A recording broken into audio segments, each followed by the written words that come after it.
welcome to the Outbound Podcast. I am joined today, obviously, by my two colleagues, Val, behind the computer once again, and Taza, always on time, right here with us, and our guest this week, or today, actually, David Aguzzi. What could I say? President of Grappling Industries? Is that your President works, yeah. Yeah, President, Mr. President right here. So Aguzzi, for people that don't know, yeah, he's running Grappling Industries. Started in Montreal, actually, where we are all confined in quarantine right now, in our home. So, thanks for coming in, man. Well, thank you for having me on. I've been trying to be on as many podcasts as possible over the next couple of weeks, just so I let people know Grappling Industries is healthy, because right now everyone is questioning the stability of businesses right now. So. Yes, obviously. So I was wondering, like, before maybe we get into like the detail of, because I want to talk about your company a bit, like knowing like where it comes from. For a lot of people, maybe don't know the history about it, but I was wondering first, like, what happened to you in the last couple of weeks of this virus of like hitting everywhere in the world. Where were you, and what's happening with Grappling Industries right now? When it first started hitting, I would say North America and Europe, as far as coronavirus, I was at home first, about to leave to Amsterdam and then London. I was having the Arnold Expo, which was the biggest tournament in Ohio, one of the biggest tournaments in the States. Now every year there was 1,300 competitors signed up for that as a head count. Then there was the Gordon Ryan seminar on Sunday, which was at that point had 225 people signed up for it. And then midweek, the governor of Ohio announced that he wouldn't do the trade expo at the Arnold Classic. So the trade expo is clearly where like all the exhibitions and all the booths are of all the biggest supplement and fitness companies in the world. 200,000 people come to the Arnold Classic every year. From 80 different countries. So they really wanted to shut down the major aspect of the Arnolds. So that's the first time I really heard about it coming to North America, was when the governor of Ohio, Governor DeWine, shut down the exhibition at the Arnold Classic. So we went into problem solving right away, because we now have like the biggest sporting event that's allowed at the Arnold Classic. They allowed the sporting events to happen, but it kind of like set the pace for how the next 2 weeks would happen. Because then I would go to Europe, and throughout my time in Europe, I began to have to cancel shows in Europe. We were able to have the Amsterdam event and London event that I was in Europe for, but while in Europe, I had to cancel my Irish event, the Dublin Open, and I also had to cancel the Geneva tournament. And then by the end of it, by the time I got home, I had to cancel Paris and Munich as well. So then I got home. That was last week. And then last week was just complete problem solving in itself as well. Like, first thing we had to do was shut down almost every close event we had. I think we added it up to about 34 cancellations last week, and three event postponements. $200,000 in cash flow was refunded last week alone. We issued as well 300 coupon codes last week to people who didn't want to compete in future events but wanted to leave their money in event registrations. And then just a complete halt to the company. So first, cash flow disappeared clearly. We went from like, I think 250,000 in cash flow to about 20,000 in cash flow, which is very close to touching your reserves of your savings. As far as the company's reserves and savings, which we didn't want to do at all, because once we hit the reserves and savings, then we're talking about like a recession time, which is kind of where we are now. But, and then after the cash flow was gone, then it started to become like a dry up of sales. On average, every day we make about 12 to 15,000 in sales. That number got cut in half on the first day to about 7,500. And then it went to about 3,000, 2,000 the next day, 1,000 the next day. Then it was $500. Then it was like $100, which is one registration. And then the entire thing just disappeared for like, basically since. And then that's when we came to a halt. That's when we talked with our employees about, we'll pay you for this long. And then at this point, we need to come up with an idea of a layoff structure. Like, employment insurance is quite the stimulus package right now in the States and Australia and European countries. The Americans haven't announced their stimulus project yet. They were supposed to do that today. I guess they're gonna try to do it tomorrow instead because they didn't today. And then it's just basically with setting off the staff onto layoffs and setting up some type of structure where they go on unemployment insurance until everything comes back. It's just been trying to stop the rest of the bleeding, like the expenditures and stuff like that. Yeah, for sure. Not all expenditures can stop clearly either. No, exactly. So it's like everything's on hold right now, basically. Yeah, everything, like all the hype basically just turns on itself. So where you're making those sales every day and you have this reserves plus cash flow of carrying registrations in the future, suddenly that part goes back to the registrations. So everyone gets refunded. There was like a big run on refunds clearly right away. Everyone wanted their money back. And then from there, it's just a massive halt. And then while there's a massive halt and massive refund process going on, there's also a complete dry up of sales, clearly. But I mean, this was also expected. If you're a rational business owner, you should have expected this to happen, especially in the events industry. So yeah, speaking of expectation, like you said, it hits you like the first time when you were like in Ohio, right? But obviously, it was developing a bit everywhere, like in obviously in Asia, especially, and then in Europe. Was that something you were kind of aware of that, or you were like starting to think about, or the Arnold Classic? Like, okay. No, my fiance like really is a type of woman that like at night she's gonna like scroll on Reddit compared to like Facebook. So she had already fallen into those like subreddits talking about like coronavirus, novel cases in China, people making assumptions or theories on like its spread. And then basically I would say maybe second, third week of January, that was about the point that she started asking me like, are you prepared for this? And like at first I like pushed her aside with those ideas, like clearly like I'm someone who runs events and I'm like really invested in the stock market. So right now this is possibly the worst time to be doing the stuff I do. Both those things. Yes. Yeah. And but she asked me maybe like 5 or 6 times the same question. So eventually like I would push her aside, and then when I was in the other room, I'd like think about it. I'd be like, fuck, what if everything shuts down? What would be the game plan on such a thing? So if it wasn't for her like asking me like that weird question that I thought was out of context at the time, then I probably wouldn't have given this as much pre-thought as possible. Now that I've given it so much pre-thought, when we actually arrived at that Ohio scenario, I was like, fuck, she knew what was up, luckily. Yeah. So it gave you a bit of a head start. So what are you going to do, Aguzzi? What am I going to do about what? About the situation? Well, right now, as far as running tournaments, that's not going to happen for a while. I don't think it's going to happen for probably like 2-3 months, to be honest. Mm-hmm. I think whenever, let's say, Donald Trump says, okay, everyone, we can go back to business.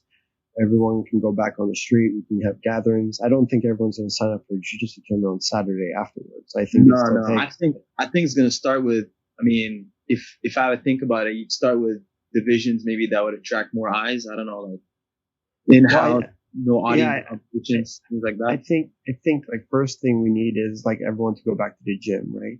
And if there's one thing that we've learned from recessions, like if you look at like 2001, 9/11, or 2008, or even March, April of 2018, after those periods, everyone seems to have a rush on entertainment.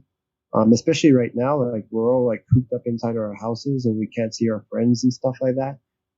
So I think the moment like gathering bans have been dismantled and gyms open up, I think like gyms will get a lot of people coming in. It's just right now with the economy as well as the question, it's just a question of like which gyms are not going to open. Cause like, my estimate is like maybe 1 out of 5 or 2 out of 5 somewhere in there are not going to open.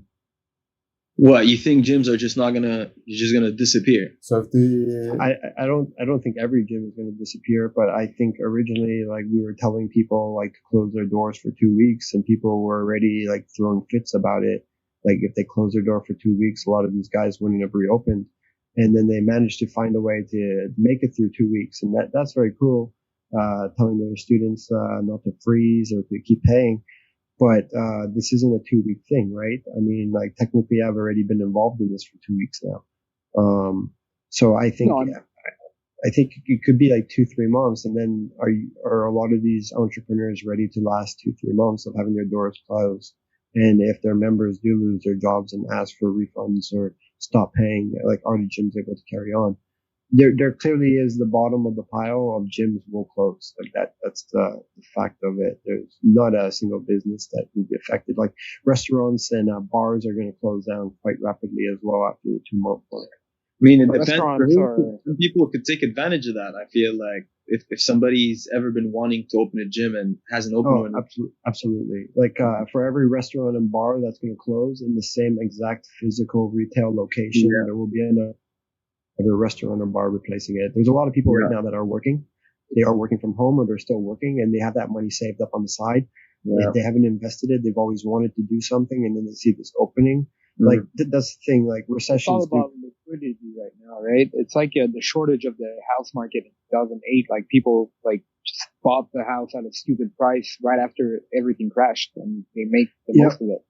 Yeah, a lot of people too have taken their money out of the stock market right now. The idea of cash under the bed is very ample right now. So you're going to have a lot of people afterwards that they do have the liquid for it. And recessions do create opportunities and do create wealth as well for people who want to take the risk. Yeah, I think there's definitely opportunity for some people and the opposite for others. But I don't know, man. It's always like that, right? Some people win, some people lose. I also think, the market at the same time. I also think like the bigger gyms are going to absorb some of the smaller gyms that do go under. Like that's very possible. Like the gyms that only had like 20 or 30 members and it was like always break even or lose $100 here, make $100 here. Like 2-3 months is enough to destroy that gym. It sounds grim, but it's just the fact of how business is. It has nothing to do with jiu-jitsu in that context as much as it is just people not being able to afford their bills or not having enough reserves in place for such a rainy day, rainy few months. Well, even after 3 months, it's going to be a transitional period. From what I hear from China, the gyms are not opening. Like there is no date. Let's say everything's clear. Let's open the doors and everybody's coming back. It's they slowly opening up for privates and semi-privates first, and it's with a lot of testing because everybody expects as soon as the bans and restrictions are lifted, there's going to be a second wave of the virus coming back. Yeah, that can be expected as well. Like even after we peak, it doesn't mean the virus is not going on. Like you're beginning to see Chinese cases go back up as well now. So it just depends on like how and when do they want to open this. Like Donald Trump said this morning that they want to get back to business by April 12th, which is Easter weekend. But then a lot of other people are saying that's like really just imagination. I think it's almost like to give hope to the people. It's like with the 2 week, right? The 14 days. It's like at first it gives you the hope, like okay, in 2 weeks we're good to go. But like from now it's getting dragged on, and which is normal. It takes time. Well, 2 weeks was like a hope idea, but I think when you're looking at the stimulus packages being put out by like the countries now, I mean almost every country is putting out a stimulus package at the moment. When you're looking at the stimulus packages, it doesn't reek of this is a 2 week shutdown. This is, I mean, it reeks of like this is a multiple month shutdown, and like we're going into a recession. Yeah, the Fed, like in the U.S., like just said, like yesterday or something like that. There's a lot of they said like, we're just gonna print infinite amount of money. Yeah, yesterday was the announcement of infinite quantitative easing, and it didn't even change the stock market yesterday. Today, you had the biggest rise in the stock market ever. I think the Dow went up 2,100 points, like 11% just today. It closed like just before we got on this podcast, so I was paying attention to that. But it doesn't change anything right now, to be honest. For even if the market can go up and down, like we still live in this limbo of like it could be 2 more weeks, it could be 3 weeks, it could be 2 months, and the market is going to take much more hits. It might have had a great day today, but that's part of the whole planning of don't time the market, don't panic sell, don't sell your stocks because then you'll miss a day like today, which is going to off balance the last week and a half. But yeah, it's just a very uncertain time for everyone. Yeah. Have you planned anything that you can speak about, like maybe for the upcoming months or the upcoming weeks for Grappling Industries? Like maybe, like, you know, a lot of people are doing online services because right now that's what people have access to. So you have a plan for the business? When you were saying like online services, it would have been kind of funny to have like you at home and then someone else at home, and you guys have competition with a referee on a video cam, and like the whole thing is imaginary. I know it's hard for a grappling event to figure it out, but I mean, you're a businessman in the sense where you're running a big company, so I'm wondering like how it is for you guys right now. I think right now we're just like laying low, to be honest. We're just like spending the time to do like what we call like spring cleaning, like, of the business, filings, registration, stuff like this, talking with the employees, making sure everyone's on the same page. It's just, if we were talking 6 months ago about adding something to the production, but we didn't do it, now was a pretty good time to do it. Stuff like that, like using this time that, okay, like there were all these things we said we were going to do that we didn't do, and now we should do them. Because once we get back into that consistency of trying to run 4 or 5 tournaments a weekend, then we might run out of the time to actually be able to do it again. And just having like I said, like employee meetings, like having like chats with everyone. Like I think this is a really good time to do that as well. Like no one knows more about your business than the people who work there. And they can tell you what's been wrong with it for a while, or what's been going good and what to improve upon. So we're just using the time to improve, so that this way when we do come back, we have a kind of an innovative product, like a little bit better than it was before, and we can get back to growth. Because 4 or 5 weeks after everything goes back to normal, that's about the point that we want to keep going with like 3 to 5 events a weekend and adding new cities and countries like we were planning to do before. And I don't really want to use like this 2 to 3 month period as like just a vacation, because like clearly you can't go anywhere. Let's be honest about that. But at the same time, this is a chance for businesses to just look inside and like focus on their roots, kind of. You know, like along like a lot of businesses, the focus clearly becomes sales. Like when you need the sales to expand and pay everyone, then that's just a fact of it. But you never get a chance to really go back to your roots, or what was making you successful in the first place. So being able to do that right now is kind of like a fresh start as well for a lot of brands. I think it's going to really determine like which brands come out of it, which ones don't as well. Definitely, like I like it's pretty positive on your part, like to just say, okay, well, like anyway, like we can't do much and just take this time off, so might as well like try to like make it better for when we start again, because it's gonna start again in a couple of months. Did you ever consider events with no audience? We have considered that. You mean like part of this shutdown right now? Not now. But I mean, if there's a period, let's say it goes longer than expected, and I don't know, some guys are getting tested, they don't have the virus, they have 2-3 training partners, you know, you can come up with a tournament where, you know, no audience, you can do like an 8-man bracket or something like that. So there was like some examples of this flowing around. Like I know the AJP, like they're the UAE tournaments, right? Like, yeah, they did their last London event on March 7th and 8th with no audience. I know Polaris has said supposedly they're gonna have the next Polaris still, but without an audience. Yeah. I just don't think it really works when you're trying to put like a couple 100 competitors in. Like, what if one bracket has like 30 competitors, and like already I'm almost close to breaking the gathering bans on just that. Like most gathering bans right now are like 10, and some of them are like 2. You know, I think like Italy is like, if it's not your family, you can't hang out with them. Or if you don't live with them, you can't hang out with them. That's the way it is right now. So I think like we're kind of just out of luck until everything goes back to normal, to be honest. Yeah, there's not much to be done, huh? Yeah, even if you consider, I guess, an 8 or 16-man bracket.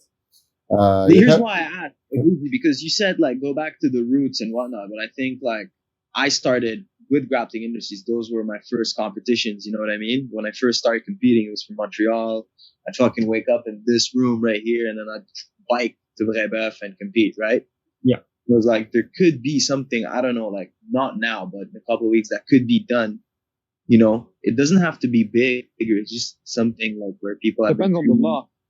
Yeah, first thing it always depends on is like the law. Like clearly, I can't do anything in Montreal, but like in the States, for example, yeah, it depends a lot on the state levels. It depends a lot on what the government says. Like then there's the CDC, and then there's also like, and this is a new thing that's come out during coronavirus. It's the criticism of your peers. So I can tell you on March 14th. When I was running this London event, when I was running Adelaide, Houston, Minnesota, and New Hampshire all on the same weekend. That's 5 events. Damn. Three of them on the hotspots. And people were fucking pissed off, man. I'll be honest with you. People were heavily criticizing us for running tournaments that weekend. Clearly the state said we could do it. Adelaide, Australia, like the province said we could do it. The UK said we could do our tournaments, but people have this thing now where it's like pointing the finger and saying, well, you're going against the social distancing. You're going against what's for the good well-being of everyone. Like no one wants to point the finger at like the 2,000 competitors that competed that weekend at Grappling Industries events. It was more like criticism was towards us as promoters for having these tournaments, setting them up and not canceling them. So that's one reason why we've started like canceling so much since. Is like, okay, at this point where we're trying to get close enough to a national to compete with the IBJJF, because I guess we're number 2 now. That's the way I look at it. We're number 2 versus the IBJJF now. In terms of what? In terms of like, in terms of sales, in terms of numbers, in terms of like posts, just size evaluation of a company. I would imagine. I mean, there's not many others when you look at the sizes. I mean, we have NAGA and AJP or UAE, ADCC, but they're not as national. They're not really sales driven. Some of these, like UAE is not really sales driven. And NAGA has 60 shows a year. Grappling Industries last year had 150. So, well, to be honest, the format is one to work. You know, like I remember I used to do a bunch of grappling. Anytime there was a Grappling Industries nearby, I'd do it. It was just like a bunch of matches. You get round robin. You walk out with like, I remember once walking out with 13 matches. We drove to Toronto. Yeah. In the night, we came down. It can be really matches. Drove back at like $70, $80. I don't remember how much it was back then. Just as long as your gi and no gi division has 5 competitors and they all show up, you'll get a ridiculous amount of matches more than the average tournament. And then like we also started swaying towards the people who are like, you know, fans of leg locks, like you guys, for example, where the no gi worlds that IBJJF won't allow leg locks or reaping. Grappling Industries come in and allowed it all. Yeah. Deagle does a bunch of the Grappling Industries, always doing it. You know, yeah, of course. So yeah, Robert has been a big supporter, seems, of our tournaments in the Northeast, and he just did a couple of European ones too. I know he was signed up for Switzerland before that got canceled. But I think the question about like 16 like competitor division, why it doesn't work, is like if it's not allowed by our society yet or by our state. Like forget the government. It's just about if your peers are not okay with it right now, you'd be hurting your brand because people would be like, oh, fuck those guys. Yeah. And like the last thing like we want is to get into more drama on the internet, especially during a time that people are so sensitive. Yeah, for sure. Especially nowadays, you got to walk on eggshells, man. Everything you say, you got to be super careful about, you know. Yeah, I mean, even more when people are staying 2 weeks at home minimum. Oh, it's getting crazy. Yeah, like people don't want to stay at home, right? So they want everyone to follow the same rules. And I want to follow all the same rules too. But at the same time, I have the same issues as everyone else who runs a business, which is like, okay, when do we get to do work again? When do I get to collect a paycheck? When do my employees get to collect a paycheck? When do all these things continue? That's one of the arguments in the States, right? Is like Donald Trump is out there saying like, the cure is worse than the problem right now, which is him saying that the economy is going to get a bigger hit than the number of deaths from coronavirus. Like, clearly it's hard to agree or disagree with anything the guy has to say. It really depends on what side you're on. Since I'm not American, I get to actually say like which one I'm on, but it's interesting quoting them because right now quoting them is like giving you some sight into the future. Like what Donald Trump says typically like sends the markets up or down on a day nowadays. But him saying like we're all going to get back by Easter, but yet at the same time, Illinois and Florida are closed beyond Easter. It really goes to show like no one knows what's going on either. We're all at home for 2 weeks. Wait till we're all at home for like 6 weeks. Have you guys been keeping up with the news, like with the numbers, cases, deaths? Yeah, we watch François Legault every day, and we watch Justin every day. We watch the two announcements every day, to be honest. Yeah, same here. Yeah, I mean, yeah. That's what we're doing too. Obviously they started testing more in Quebec, like very recently, and we're seeing a jump in the cases.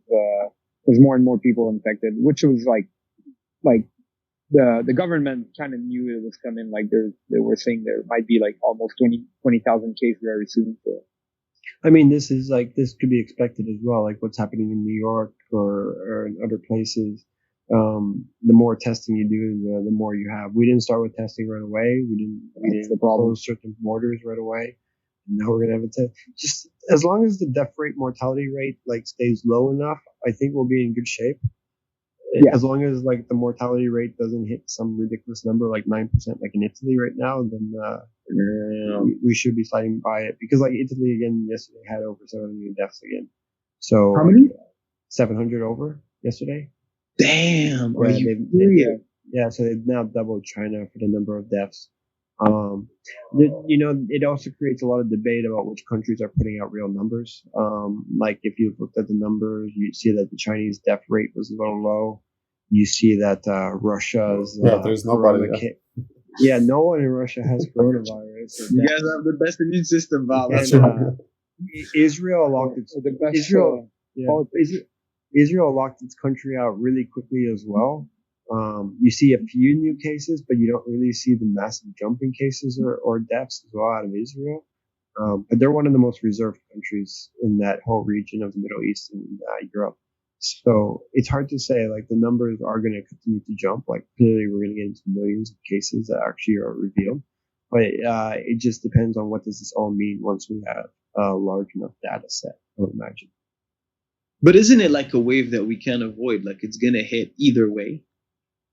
So yeah, but that's the whole argument from the mainstream right now, is like the whole concept of flattening the curve is like not for us not to all get sick at the same time, so that there can be enough ventilators, hospital beds, isolation available for those people. Because if we all get sick at the same time and we get rushed to a hospital, and then we get left in a situation like Italy, I would imagine, where it's like we run out of hospital beds, we don't have enough ventilators, we have to start making ventilators that can act for like 2 or 3 people rather than just one.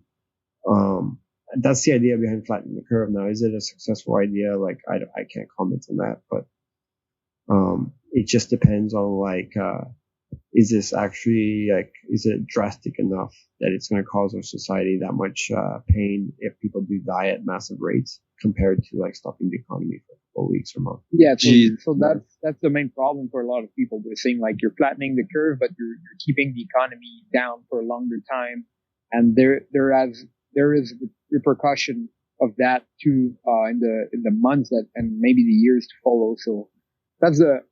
I guess it's this outlook changes when you have a personal involvement. Like if somebody is in a family and can't get admitted to the hospital in a critical condition, then your perception on how important is the global economy changes rapidly. Exactly. Once a healthcare system has to start making decisions upon who to give the hospital beds to or the ventilators to, then you start to see a lot of injustice. Like in Italy, it's not first come, first serve anymore. It's not age based. It's like if the person is 30 feet, they're going to get the age bed. They're going to get the bed over like someone who's 75 now. So you have a lot of families who are not going to be in the position to take care of their elderly, because the hospitals will start taking care of like 30-year-olds over elderly, of course.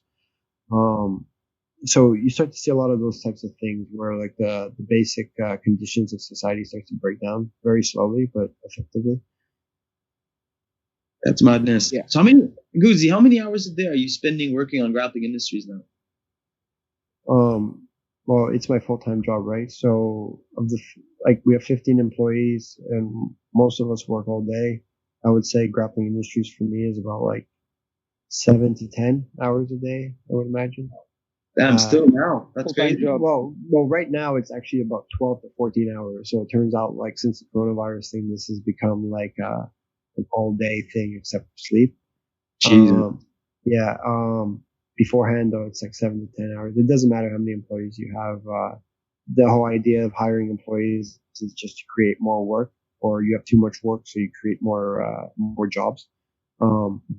But yeah, it's granted that like it's an all-time job, yeah, full-time. So coming to that, you were so you started obviously in Montreal, right?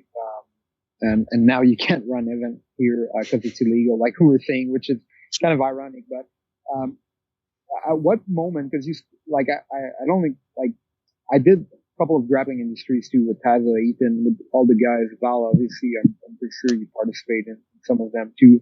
And I was wondering, like, at what moment it became like in your mind, like, okay, I'm gonna do this as a full-time job. Like, I want to run event like worldwide, like, because it's obviously a big step. Earlier before Taza came, you were saying how like some people are like surprised, when they see, oh, you're worldwide now. It's like because you started from Montreal and they're kind of surprised, like, how'd you get so big? But at what moment you said, okay, I'm doing this for like my everyday life. That's going to be my job. I think that just kind of happens by itself. It just depends on how many projects you add.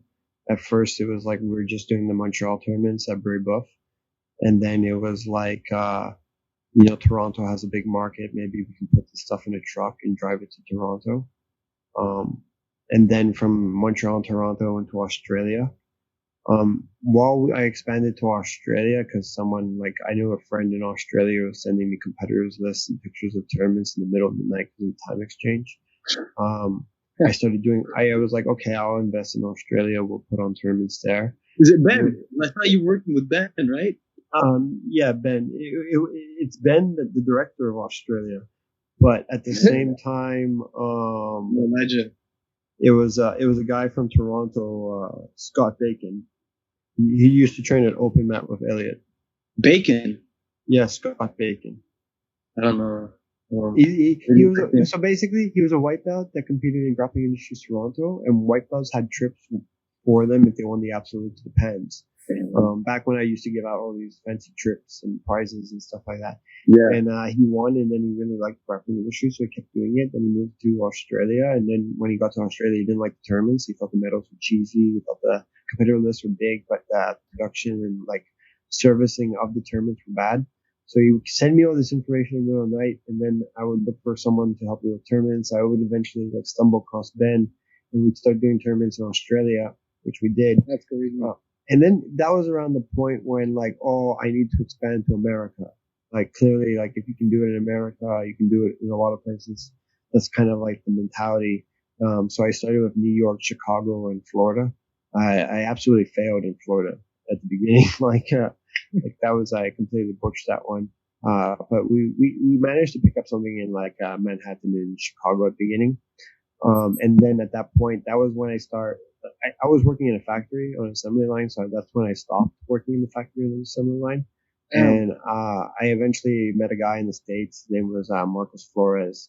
He was the one to promote the first ever ADCC event in the USA. It was in Florida and like Miami. And he had tried running tournaments by himself in the past, but he was not really successful at it. Like he was missing parts of it. And what I was looking for someone at the time just to help me with like the basic front of like I needed help with venues and staffing of the events in different cities that I didn't know the venues. Like I could find the venues probably and do it, but I don't have enough time to find all the venues in the world. And then the same thing, I didn't know how to get a staff in the city. I had never been before. And this guy said he knew how to do it, and somehow he knew how to fucking do it. So from there, So then we went to 35 events in the States overnight. And then the next year we did 70 events in the States, and last year 105 events in the States. That's fucking insane. Definitely growing. Yeah, so like running an event is like so many like skills because you have like the marketing, you have like the logistic, like with the material and everything to bring the mats and like the employees. So how did you come? Like, how did you learn like everything about it, was it like on the go, or you had some ideas from maybe from school or from people you know? It kind of because I'm seeing like so many skills involved in running a business like that.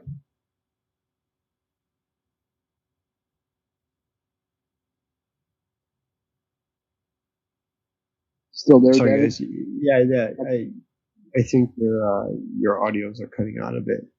Okay. Can you hear me good still? Yeah, I can hear you, sir. Yeah, I was just wondering, like how all the skills like you gathered over the time. Was it like because you have to run marketing, you have to run like the logistic, and to run a big business like that, was like the people around you basically, or was it like thing you had from the get go, or you learned over time, or?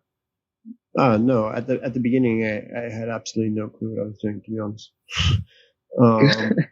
Yeah, that's how it is, man. For the most part, like you just do it, and then you see mistakes, and yeah, it's like kind of like that idea of like you come from the school of hard knocks or something like that. You're gonna fail a lot, but what you find out what works, you're gonna double down on it.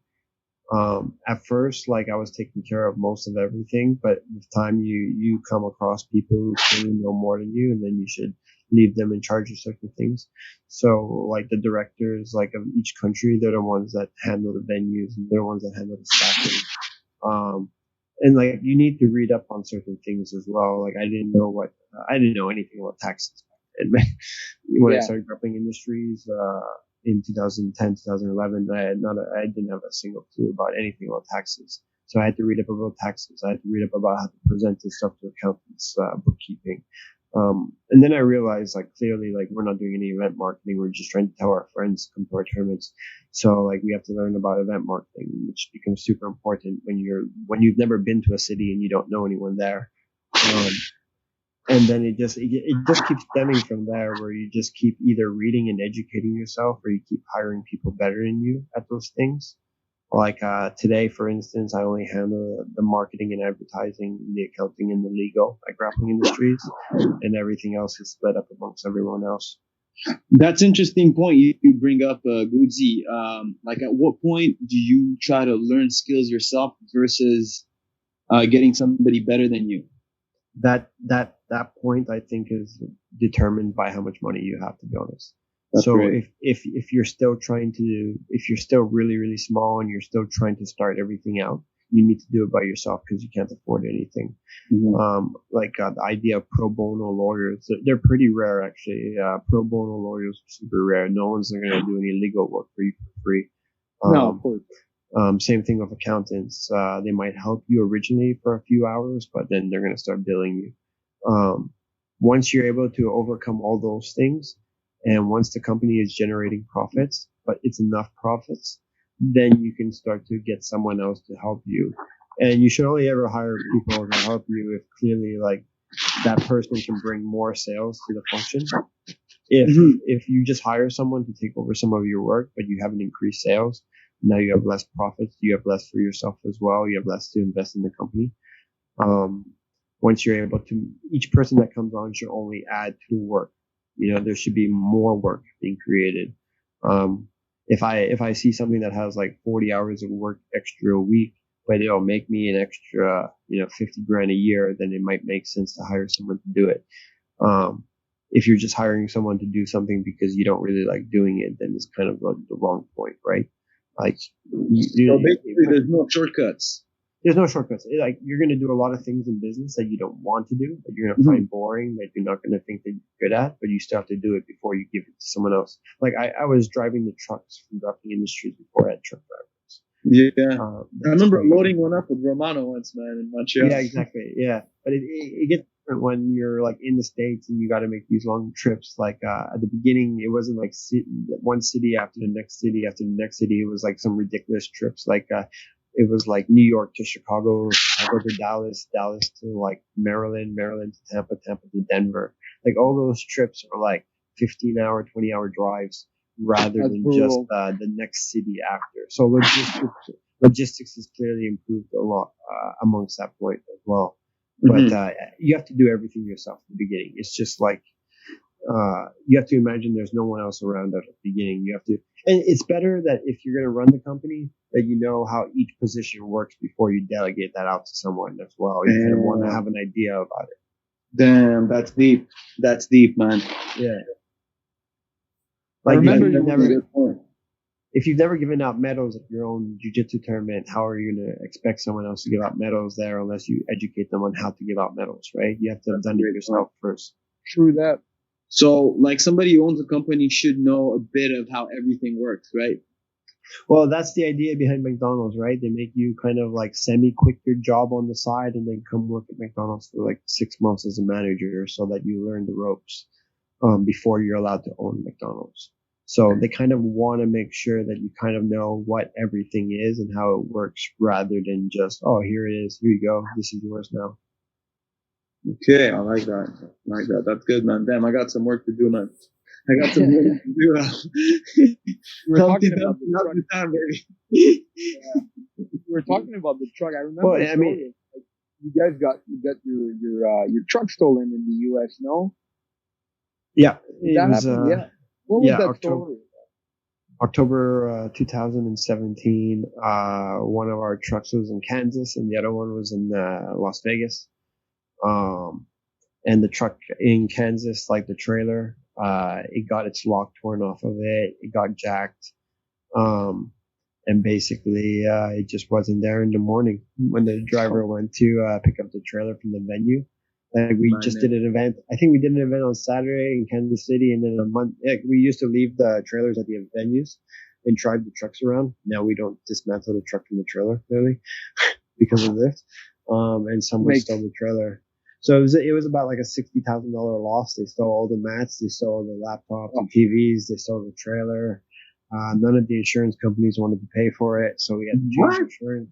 Yeah, like they said, like such a condition and one that wasn't under the insurance, so we had to change our insurances.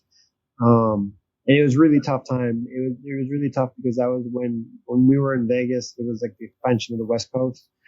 I think we had lost money on 1 out of 200 shows to date, and then with the West Coast expansion, on the West Coast expansion, we would lose money on like 10 of the next 12 shows. So we went from never losing money on a show to losing money on every show, having our trailer stolen, and just being put in like this really crummy situation. And then how'd you guys overcome that? Resilience and grit. Like that's the only answer I could possibly give you, to be honest. Resilience and grit. Like just, I mean, I didn't really want to quit everything just because this one shitty thing happened. And like I remember, like I cried about it because it's like, it's quite a lot to get stolen from you, to be honest. So, like, it was worth a tear or two, I think. And I was like really bummed out about it. But I came to the realization it was not the worst day of my life. I've had worse days in my life, and I probably am going to have worse days in the future than this. So it was just not a good enough excuse in my head to quit. And especially like, I mean, it's going to be hard to dismantle a company at this point. So let's just keep going with it.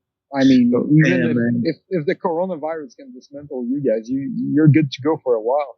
I think the coronavirus is like the test of almost every small, medium level, and most of like the very small, large companies. Like it's really like there was so much talk for years about like how like millennials need to master their financial literacy.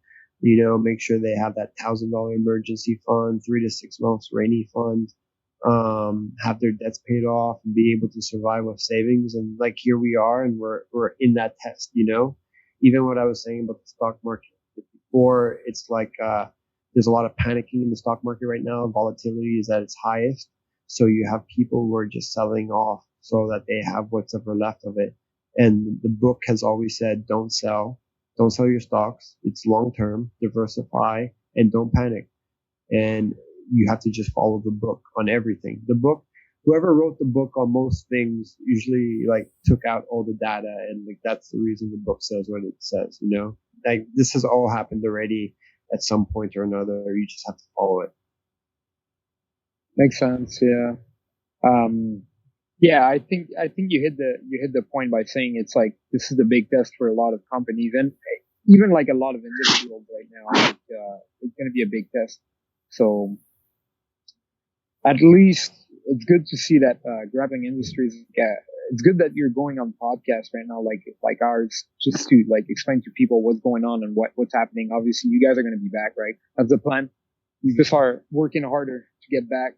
Oh yeah, we're definitely going to be back. Like we have, besides the cash flow being ripped, we still had a lot of reserves. So like that's really important. That means that the company had profits and that we weren't spending the profits on silly things. Like I wasn't taking too big of a salary, it seems, or I wasn't paying people way too much. It seems our employees are all going to be back. None of them are going to get fired after this. 15 of them over the last week told me that they're ready to get back to work whenever. Like I feel like I had the A team, considering how many employees I've had to go through to get to the ones I have now that's been there for like years on end. Mm-hmm. Like even the last 8 guys I hired quit their jobs to be here. So I mean, there's a lot of loyalty here, so I really respect that.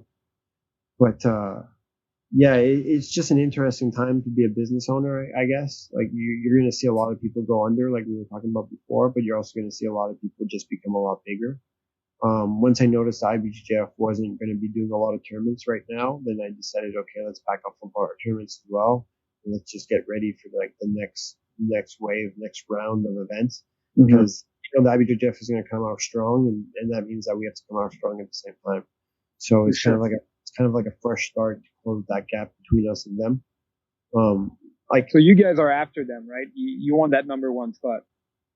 So the number 1 spot's not going to happen next year. It's not going to happen the year after. Like it really has to be looked at from like a 10-year standpoint. Like I don't even think it's a 5-year thing. I think it's a 10-year thing.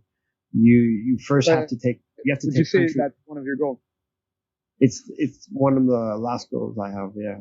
But I remember like many years ago, you were very outspoken, like saying as IBJJF is your main competitor, I think. Well, for the last couple of years, it's been NAGA, right? Like I really wanted to surpass NAGA. I wanted to be in more cities than NAGA, more countries than NAGA, more sales than NAGA. But it was really confusing about how to do that until we finally did it. And now it's IBJJF next. So everything seems like super exaggerated when you're looking for the next stepping stone. But it's just a matter of doing everything in process. I don't think that we're going to surpass IBJJF for the next 5 to 10 years, but I think we're the closest to doing it. Last year, we were the first brand to ever have more events in a year than they did. And that's without going to Asia or South America, which is our home turf, when you're considering Brazil and the number of shows in Brazil. So it does show that Grappling Industries has more of distribution in the States than IBJJF. We have more distribution in Europe now than IBJJF. And we're starting to beat them in certain places. We've beaten them pretty well in Australia. We've beaten them pretty well in Toronto. We're beating them in certain places in Europe. Mm-hmm. And we're beginning to beat them in certain states in the US.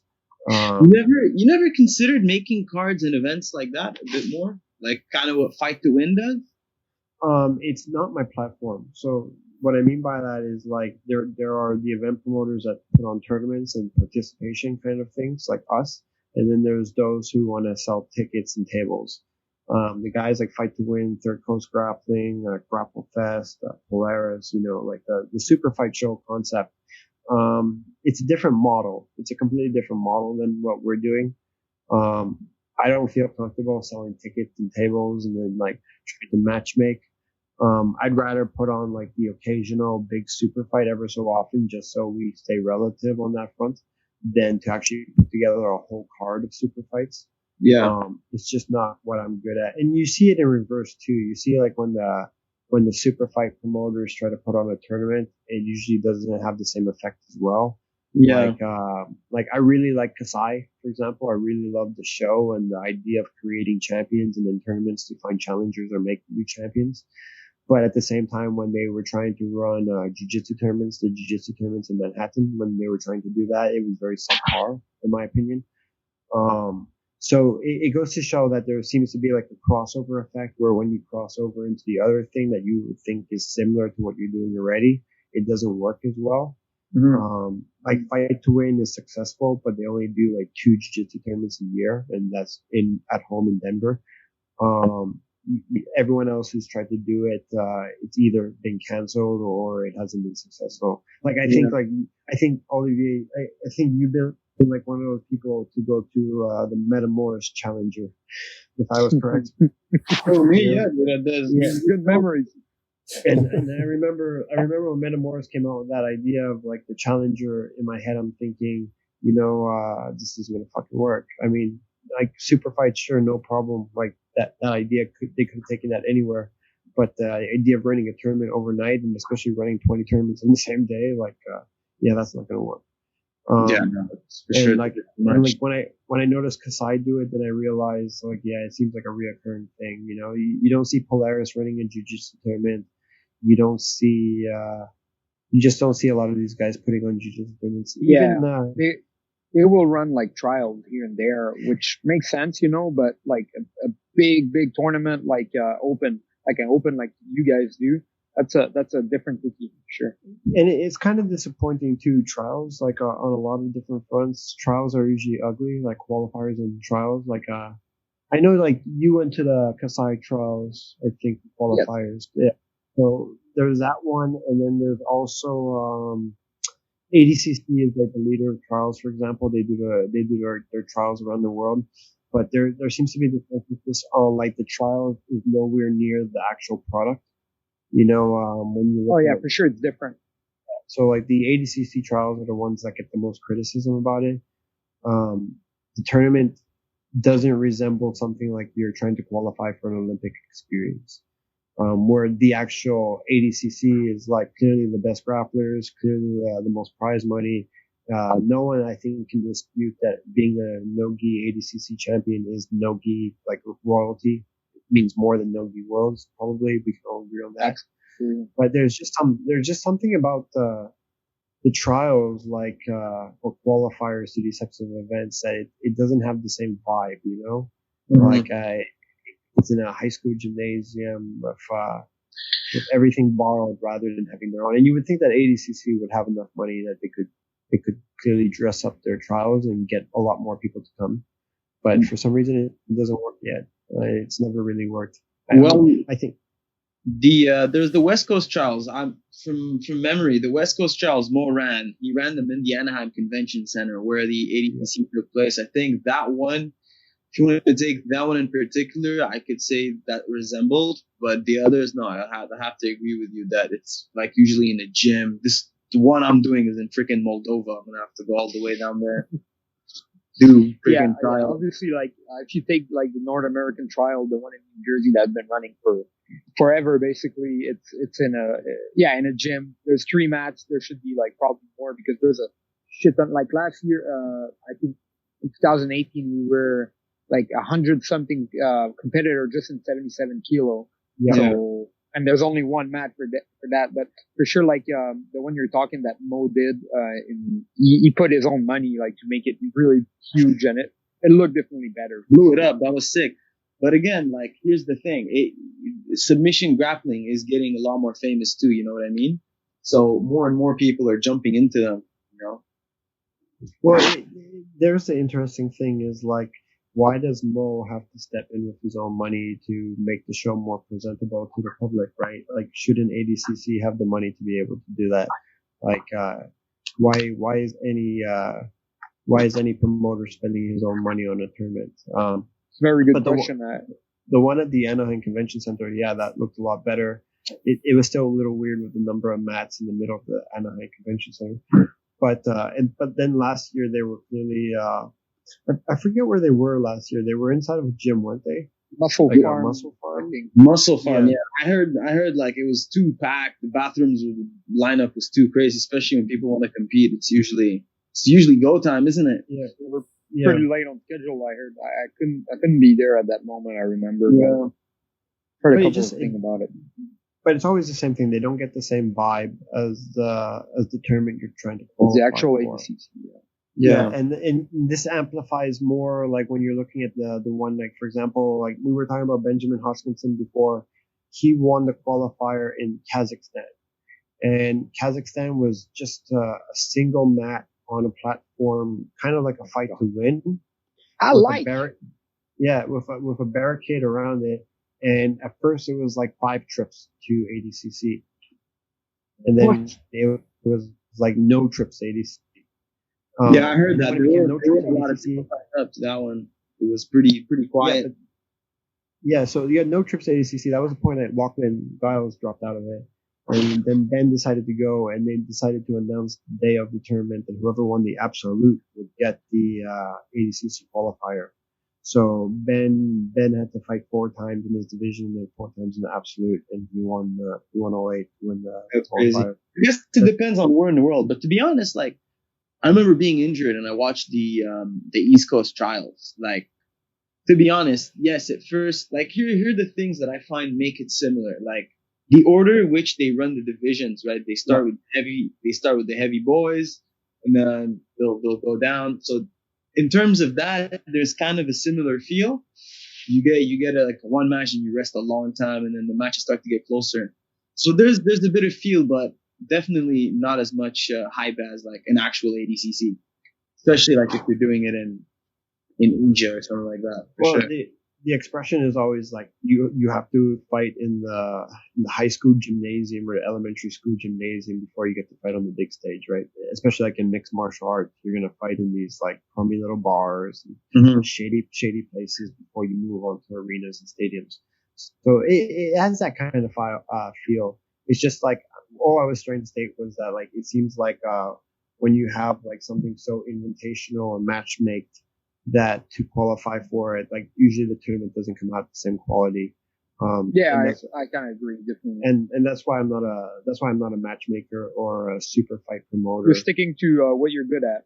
Yeah, absolutely. I'd rather have like one super fight here and there than try to do a whole card of super fights. It's easier to space out, and it's easier to find a city for it once you have the distribution. Like I can do a super fight in any city right now. It's just a matter of finding those super fighters. And I remember like this morning I was on Josh LeDuc's, you guys know Josh LeDuc clearly. I was on his podcast this morning, and he was asking me about fighter pay and if coronavirus will affect fighter pay. And I think that was an interesting conversation because of like what happened with substars, like clearly overpaying everyone. Metamoris leading the way, but then with ACB trying to overpay everyone, and BJJ stars in Brazil still doing it. Will coronavirus like hurt the economy enough that there won't be as many super fight shows in the future, or will like lower fighter pay? Like that's an interesting conversation too, you know? Well, to be honest, a lot of events were, I mean, I'm not going to go into too many details, but like there's substars, and then there are other events that are like kind of having trouble keeping up with their budget that they put up themselves. I hear you. Going too crazy with the expenses, you know what I mean?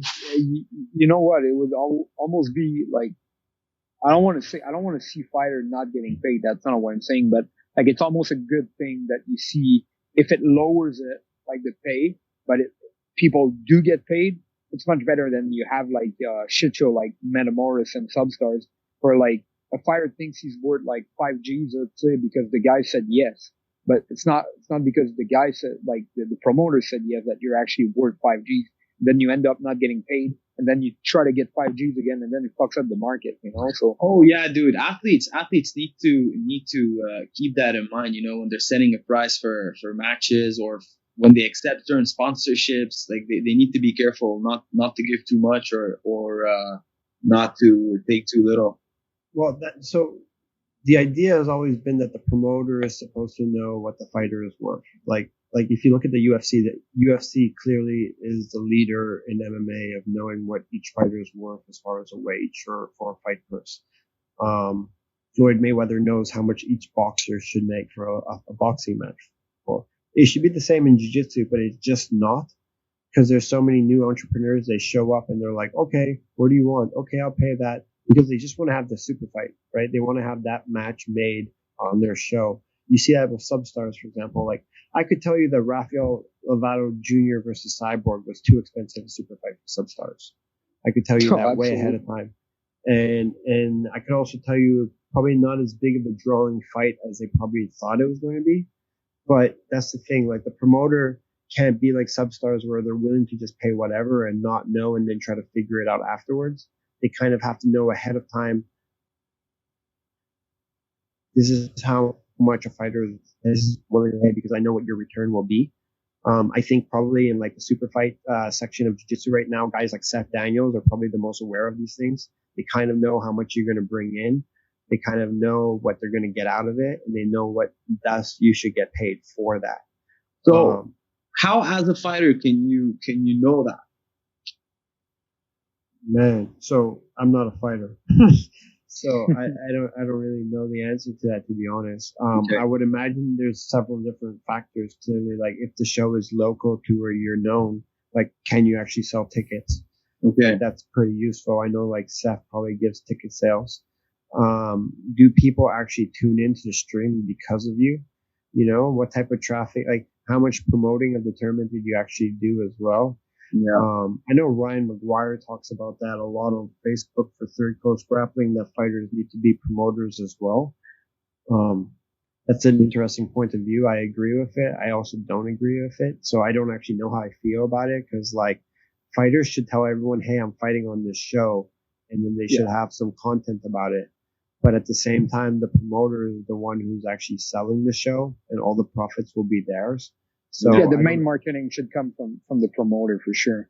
Yeah. Well, the material, you need material. He should provide you with somebody to come and film material, come and record. Something set up. All you have to do is post it. Tag you in it. All you have to do is repost it. That's not that hard. Yeah, that can get expensive too. Like that was the Metamoris downfall, right? Like so much money spent on photography, that when you actually got around to the tournament, they had already blown like their budget before you even got to the super fight show the night of the event. That's crazy. Yeah, that's when you want to limit the amount of videos you're going to do, because they'd have like these crazy cards, man, with like the one where Eddie Bravo and Foiler fought it again. Wasn't there Gary on it as well? Gary had a couple of super fights at Metamoris. I don't remember which one was which. I remember the first time I saw Gary at Metamoris was Kit Dale, the guillotine. Yeah, choked him out. That was sick. Yeah. But yeah, like for fighters to figure out their pay, I think they just have to be reasonable, to be honest. Yeah. Like, that's the thing. Like you hear it too. Like you hear what Gordon is getting paid for Jiu-Jitsu super fight, and then you have other promoters talking about what Craig Jones gets paid, because Craig and Gordon are two completely different guys, right? Like one wants like the peak pay, and the other guy wants just average pay, so he gets higher quantity. So you know, like that makes everything even weirder, right? Like when you have someone like Craig Jones going around taking like basic offers, but then you have Gordon going around like asking for lion's shares of events. It really leaves you in a position of like who's right, who's wrong, you know. It's definitely a new market too. Like that's the thing. It's not like the UFC. It's really established what's going on and the way they run it. And there's one big businesses. There's so many different big businesses. Who to trust? What do you bring to the table? And there's so many different things. So. Well, I know, like, for example, in mid-February, we approached one grappler. Let's just without saying his name, we'll say the small guy that did the Absolute recently. We all know who I'm talking about. Iligi. You know, and like he became even better, well known than he was before because he did that. And I asked him for a super fight because, man, I'm just such a huge fan of this, to be honest. And he gave me a number that was like maybe 10 to 15,000 higher than the number I gave. So he's like, how much do you want to offer for the super fight? This is the number I gave you. I would think that people would be happy with it, you know, like it was about like $3 or $4 grand, I think, for a basic super fight I was offering. And he came back with a number that was much higher than mine. And look, I'm not going to get mad at the guy, because if someone's going to pay him that, then you should get paid that, you know, like you should negotiate people to pay you the most in anything you do. Like if you were taking an office job, you're gonna negotiate with the HR team, of course. But what happens in a case like that is then you're like, oh, who's paying you that? And then, you know, they list the same 2 or 3 brands every time. And then you have this monopoly of these 2 or 3 brands that are going to take losses on shows to build a brand that eventually they're just going to use the new show to pay off past fighters, which is Metamoris in general, right? It was like, we're going to have this tournament so we can pay back those fighters. Well, how about the fighters on this show, right? Like, how do they get paid? Because are we just going to keep running Metamoris events to pay Gary Tonin back his money? Because that's at one point that's what it felt like. And like even Substars, for example, I think like as far as the conversation with super fights, I think Substars is a really interesting one the most, because he should have just said like a couple of days before the event, we're not fucking doing this. Yeah, you know, that's what I think. Like I think the same thing. Like, why'd you do it either way? Like, what were you expecting? Well, that's the thing. He knew that the pay-per-view money was not going to come in for about 2 to 3 months. So that meant that he was going to pay everyone with the money that he already had and with the gate. And he knew that number 2-3 days previous was not the same number as what he needed. So why the fuck did you do it? So when he goes out online like a week after the event and then apologizes and says like he's really sorry and he's almost crying in this video, like I don't feel fucking bad for you, man. Like I feel bad for a lot of people in today's economy, but that was out of their control. You literally told someone, oh, you're going to come to Florida. I'm going to pay you whatever fucking number it is that you promised. And then like you knew the entire time you were not going to pay that person something. And then after the event, you covered it up for a week and then had to start addressing it because people were going to start shit on the internet.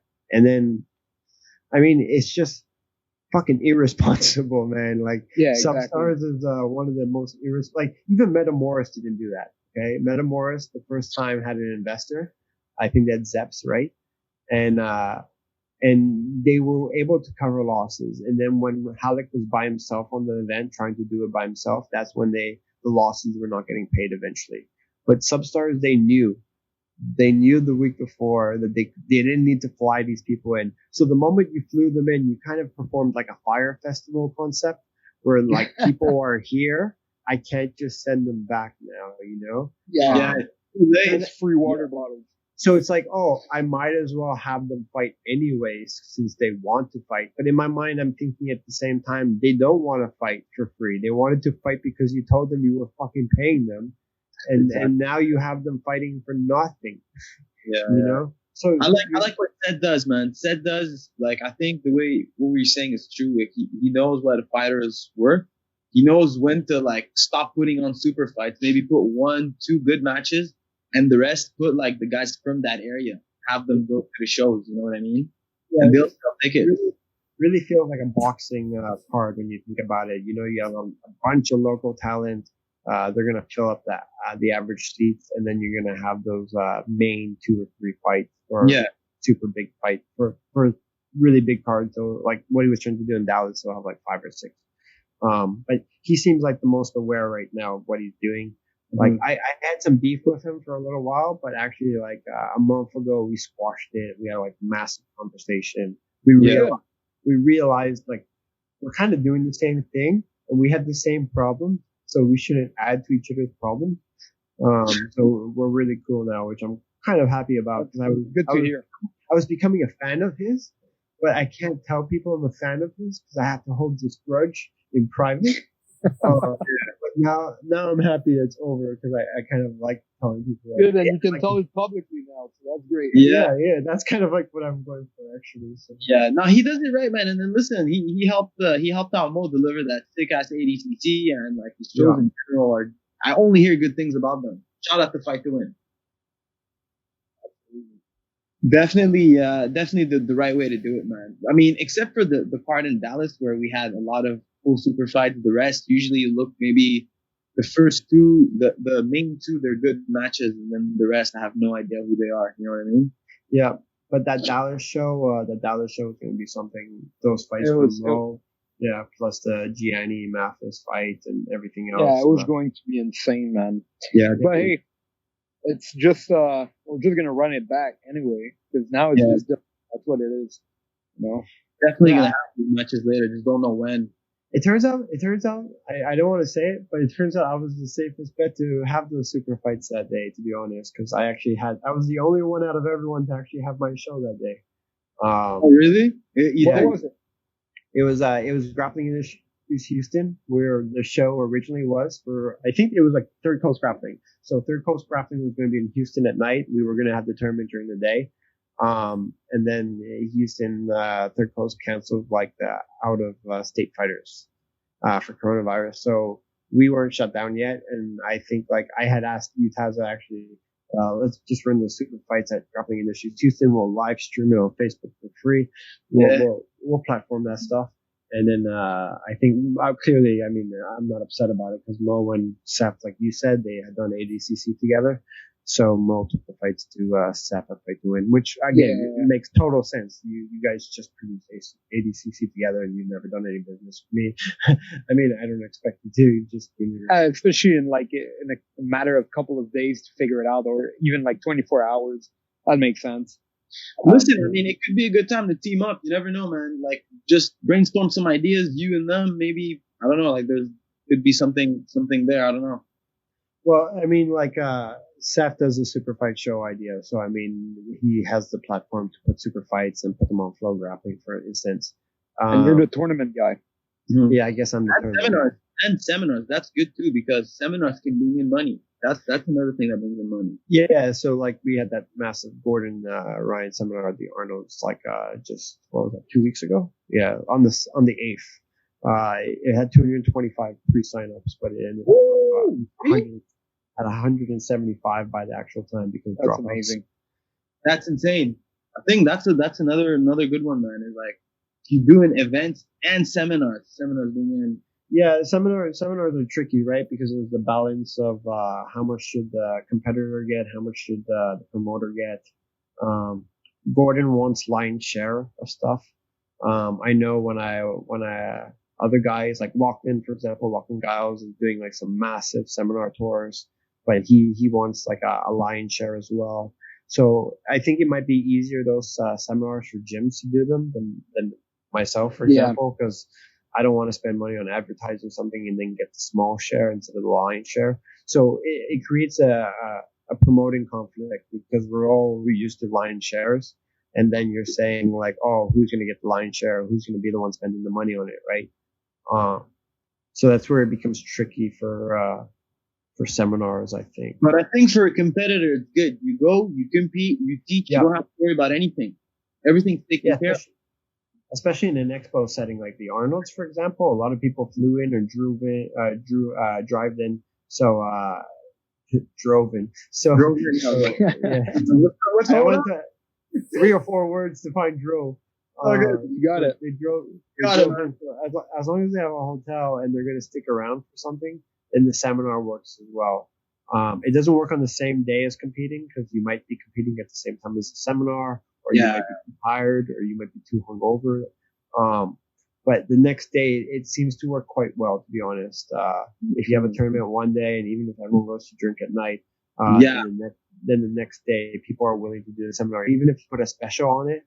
So in Gordon's case, if you did the tournament, you got half price off the seminar. So it now makes it the most affordable Gordon seminar you can find as well. Are you gonna come back to Canada and double down on the scene here? Right now I'm only allowed one tournament a year in Toronto. So we have the month of January from the OJA.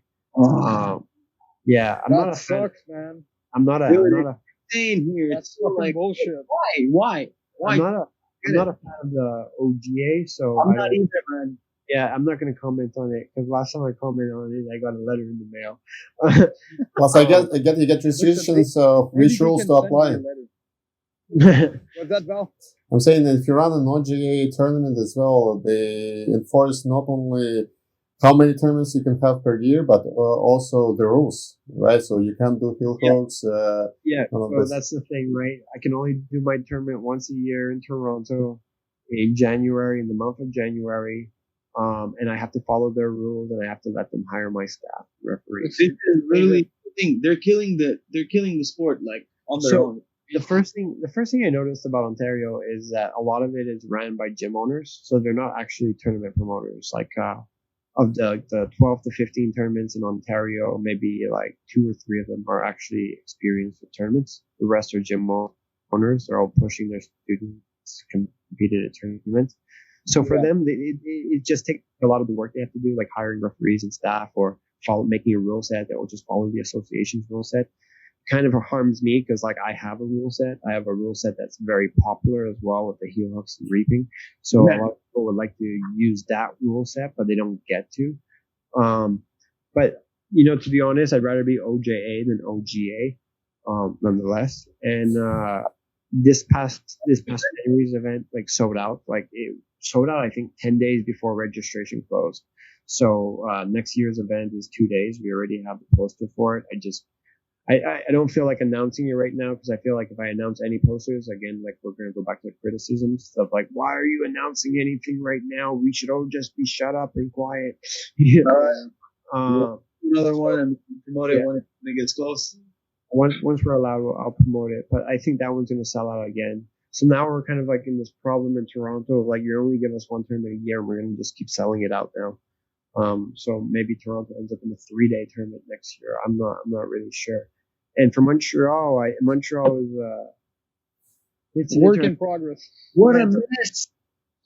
It's a work in progress. Yeah. So I think the only way to change Montreal is one of us has to get arrested. Because once one of us gets arrested, then we end up in court and we get to actually, get to appeal, the judgment, for example. Interesting. We're gonna find somebody who's down to spend a couple of nights in jail. Well, that's the thing. So I thought about doing it. Perfect. If I do it myself, then it questions my visas, for example, for the States and for borders. Yeah. I don't want to do it personally myself. And then really like the last thing about Montreal is you really like, we as a community need to hire a judge or not a judge, a lawyer, so that they are also in the process of trying to change, the code. But, I mean, I've talked to people about this, like when it happened, and no one really wanted to jump on that board. No one really. Zamuli, we had an episode with Zamuli, and he's like pretty fired up about it, isn't he, PO? You tell us. Yeah. He was saying there was like, on the comedy, it was like advancing, and they were saying like they were hoping for maybe fall but the thing is, it was really like a wide range of years of how when it could be like, legalized. So it seems like, yes, it's advancing, but still like very slowly. So they're saying it could take like 3 years. So. Yeah, they're like different political groups. Different political groups are saying different things. You have Quebec Solidaire saying they'll do it, but Quebec Solidaire is just like a people's group, right? It's not happening with them. I don't think the CAQ or Liberals like taking it. Like right now everything is frozen, right? And then after everything, they're not taking it seriously right now. Yeah, after everything unfreezes itself, we'll be like still working on stimulus plans for a year to come at that point.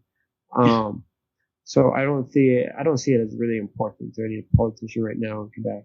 Like you really need a lawyer. Like we as a community have to give this lawyer $50,000. Bring it to judges. Yeah, I mean, like I said, the one way to get in front of a judge is to get arrested. I mean, but again, like, just it's hard as a community to want to put money in it. I would assume it's going to cost like 50 to 100 grand to convince some lawyers to spend all that time writing up stuff and questioning it. And then where's this money going to come from? Like I'll be honest with you, if there was Jiu-Jitsu in Montreal, I would promote some tournaments in Montreal. So I feel like, okay, I need to be a big contributor to it because I'm going to take advantage of the profits that will come from this. Yeah. But where I have a problem with it is that, like, let's say SAU, let's say Tree Nguyen, right? He's the only owner now of SAU. There used to be 3 guys, now it's just 1. Let's say Tree wants to do tournaments too. Is he going to split it with me? Or how about Fabio Hollanda? If he wants to do a tournament in Montreal, is he going to add to that funding as well? And that's where I think it's going to crumble. I think like there's already like not enough unity in the Montreal Jiu-Jitsu tournament between the promoters. I don't get along with Fabio or Tree, so unfortunately. So at the same time, like that's my point. Like if we're gonna create like a pool of money, if we're gonna create a pool of money, like, and we're all gonna go in it on a fair share, then yeah, that's different. But I don't think we're at that step. I think we're like several steps before that, and then deciding who's gonna put how much money in it based on how much profit we're expecting to make out of that. Again, is a problem. And then, like anything else, just because, let's say the 3 of us, me, Fabio, let's say Bruno Fernandez, because IBJJF Montreal is kind of a Gracie Baja thing, of course, as well, as is IBJJF, and SAU then. So let's say the 4 of us, we split it. It doesn't stop some new promoter coming in as well.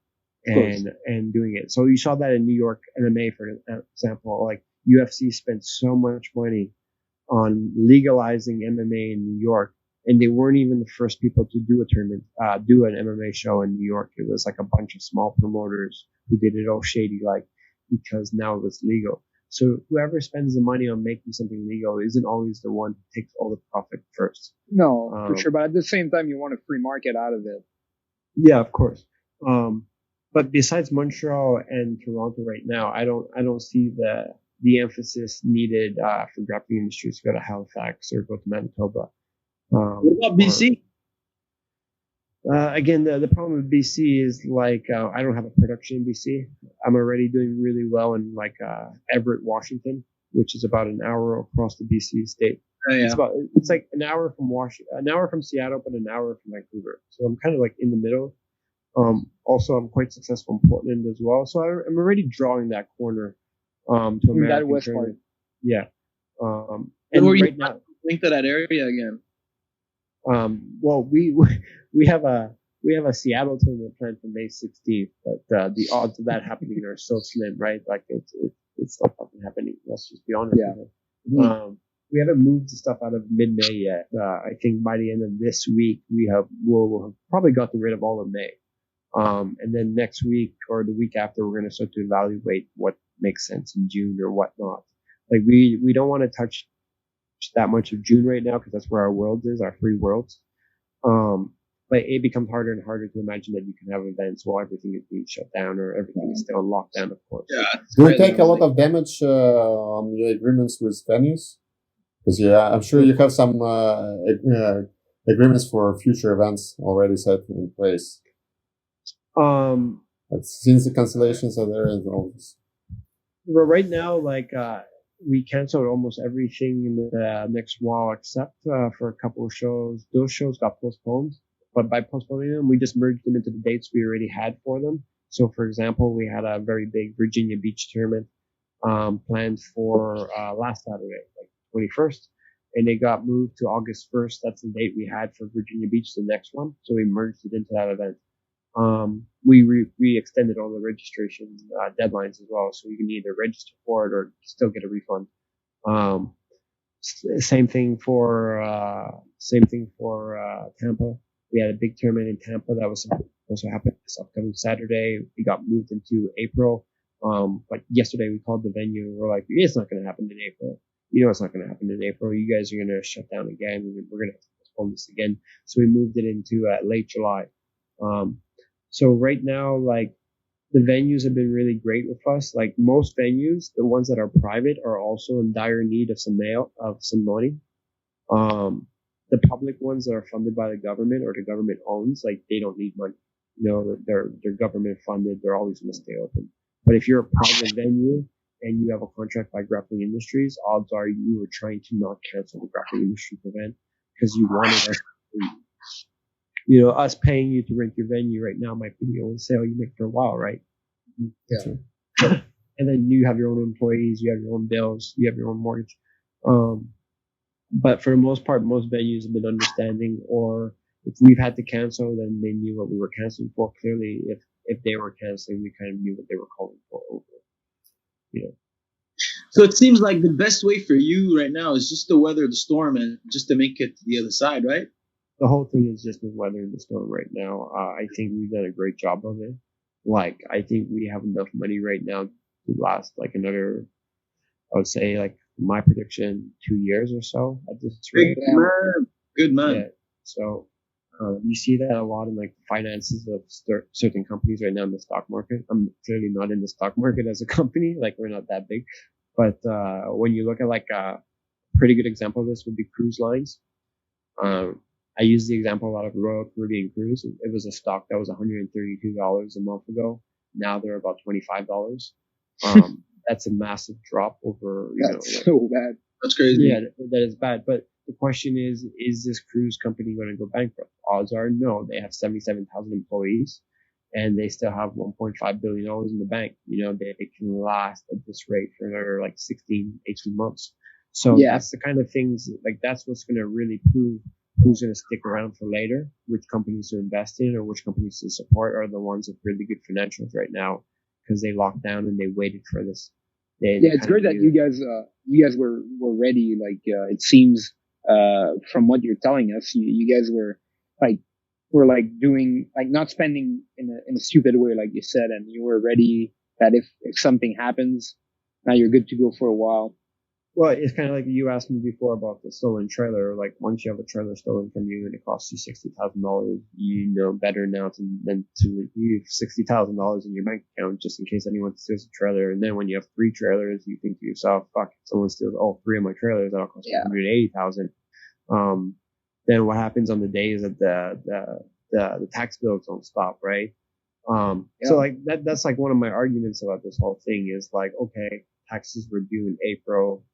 We owe X, but you're delaying it 3 months to July for us to pay you. But we still owe X in July and we haven't got to work since April. So the number didn't change. All you did was delay when I owe you the money. I still owe you the money, you know? So in using that mindset that I knew about years ago, like, okay, I still have that money saved up as well. So it's really about trying to go onto a blackboard or whiteboard and write down everything you owe over the next like 6 months. And it's like, can you afford all these things? If the answer is no, then you really have to figure it out right now. You're saying for a business, like for a big business, is that what you would recommend? Yeah, like I was saying before, I think that most big businesses should have started with like halting everything. Like if the sales were starting to dry up, you need to halt everything. You need to, I like to say, stop the bleeding, because when you don't have sales coming in and you have just expenses going out, that's a bleeding. Mm-hmm. So like if I didn't halt everything, I would be bleeding as well right now. So I think most big businesses, they have to stop the bleeding. They probably have to stop the payrolls. And they started having to try to supplement sales as well. I know over the last week and a half, we've made about 55,000 in sales just through lifetime passes. But that's really like the last ditch effort that we have, right? We don't have anything else we can sell you besides a registration or a spectator pass. We don't sell merch yet. So that's something that during this downtime we can work on as well, as creating merch. It's not my industry, so I didn't want to jump into it rather than learn how to sell registrations better. But yeah, selling lifetime passes, it gave us a chance to continue to make some sales, to make up some of the cash flow, that we had to refund. But most businesses right now are probably all following the same protocol, I would imagine. That's interesting, man. I mean, I remember, the rash guards you guys gave at the, the one in Montreal. Yeah. Some people still have that rash guard, still rock it. Crazy. Yeah, I still see it sometime at TriStar. Yeah, I don't have it. Is that the company who you used to work for? Is it Kimura wear? Me? Yeah, you. No. They were just a sponsor. I was willing to make them. Partnership. And I paid them like what it costs to make rather than have that increase in price. Like we're thinking about doing that type of stuff in the future, but I'd rather own everything from that. You don't want to give out what's it called, t-shirts and shorts with flames like Naga. No. I'd rather like I'd rather the cleaner look. The swords, the belts, that type of stuff. It's not really the image that we're going for. That's it's very nichey. We don't want to be like niche. I mean, it works. It clearly works for them. Yeah, go ahead. Sorry. No, it clearly worked for them. Like the swords and the giant championship belts. Yeah. Like, there's a lot of people who really like want to win the championship belt or win the sword. It's just not. I have the swords too. Let's be honest about it. Yeah. But the thing is, it's just like, it's kind of funny, you know what I mean? Like the cleaner tournaments in the world, you would get a really nice medal, or you get something like that, like the Olympics. You don't get a sword or a belt. No, you don't get a sword. So that's what we're trying to do right now. We're trying to make better and better medals. Like the next couple editions of medals to come out are going to be really nice. This guy pulling up and the sword. And there you go. 2016. Get some. No, we're not going to do that. He's like, no. Ethan got more for 50, but I think it was, I'm not sure. He says it's Jamil. I'm not sure who it was, but that was the sick. Sick Naga. The thing is too is like you start to see the problems they have with the swords once you try to repeat the same product in other countries. Like when they tried to get swords and belts into Brazil for their Brazil show, the Brazilian customs threw them away. So you can see how So Naga lost. From my understanding, Naga lost about like 25 grand in like rewards being thrown in the garbage and destroyed. So. No, we try to be cleaner. So, like for example, the team medal that we released, the really big team championship medal. Yeah, that one's sick. Yeah, so I'd rather do stuff like that, like where it's different than stuff that might be like seen as cheesy, which is kind of like as grown-ups we see the belt and we see the sword as cheesy. Like clearly, if we're parents and our kids are talking about it, we want to bring it to them. But again, like we try to educate people like, look, you'd rather come to our tournament and get like 4 fights, 8 fights if you're doing 2 divisions than really have 1 fight and win a belt. Sure. You know, the whole point. Yeah. And I mean, anyways, if you wanted the sword or the belt from Naga, you can buy it on their website. They sell it on their website. There you go. I bought it. I bought it with my leftover Naga box. They have Naga box too, man. It's crazy. Oh, really? They have Naga box. Like, yeah, they have their own crew. Okay. Yeah, maybe they'll put a crypto or something. I don't know. The one thing I want to say about Naga though is like, because I'm one of their biggest rivals, I'm the person who's talked the most shit online about them. I can't consider, like I had this idea in my head that Kip Kohler like sometimes looks at his wife across the table and he's like, fuck, that kid just won't shut up on the internet about me. But like during the coronavirus thing, I just want to note that like I really don't want him to go away. Like I don't want Naga to like have a bankruptcy, and I don't want him to suffer from this because like that would be the shittiest way of possibly beating them. Is like not getting to beat them at what I actually was trying to do. It has to be true competition. Yeah. So that's the whole thing is like, I don't want the other jiu-jitsu tournaments to suffer right now. I kind of want everyone to get through it and then let's go back to our whole rivalry thing later. Like the whole, like, being bankrupted by this thing. Like, I think Naga's clearly going to survive it, but I don't want them to, like, lose stock based over this. That's nice, man. You see how serious this thing is. It's nice to hear. Yeah. One good thing that David, I was gonna say is like it's good to see that Grappling Industries is doing well and like to know that you guys like are ready for that. And I mean, even if the events right now are a bit like crazy with what's happening with the viruses, at least like you guys are ready for it. And it's cool that you came on the podcast too to tell us about it and a bit about the history of it.